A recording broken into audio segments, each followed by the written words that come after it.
చేయనోడు వాడు ఏ ఫ్రూటో నాకు తెలీదు. నొప్పి వచ్చినా పర్వాలేదు, వాక్యం చదవనోడు ఆయనకి అసలు అక్కర్లా.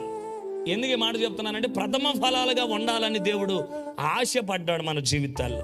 పక్షిని అడగలేదు ఆయన, జంతువుని అడగలేదు ఆయన, నీటిలో ఈదే వాటిని అడగలేదు, భూమి లోపల కలిసి తిరిగే వాటిని అడగలేదు.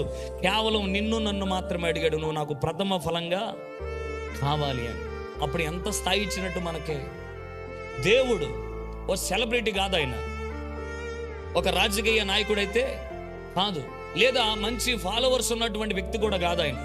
ఆయన అత్యున్నతమైన దేవుడు అంతే. ఆయన ఎవరు సమీపించారా అని తేజస్సులో ఉన్న అమరుడు. ఆయనను సమీపించడం ఎవరి తరం కాదు, ఆయనను ఎవరు చూడలేరు. ఈవెన్ దేవదూతలు కూడా 2 రెక్కలతో ముఖాలు కప్పుకొని 2 రెక్కలతో దేహాన్ని కప్పుకొని 2 రెక్కలతో ఎగురుతున్నటువంటి 6 రెక్కలు కలిగి ఉన్నటువంటి కెరూబులు, సెరూపులు చూడండి.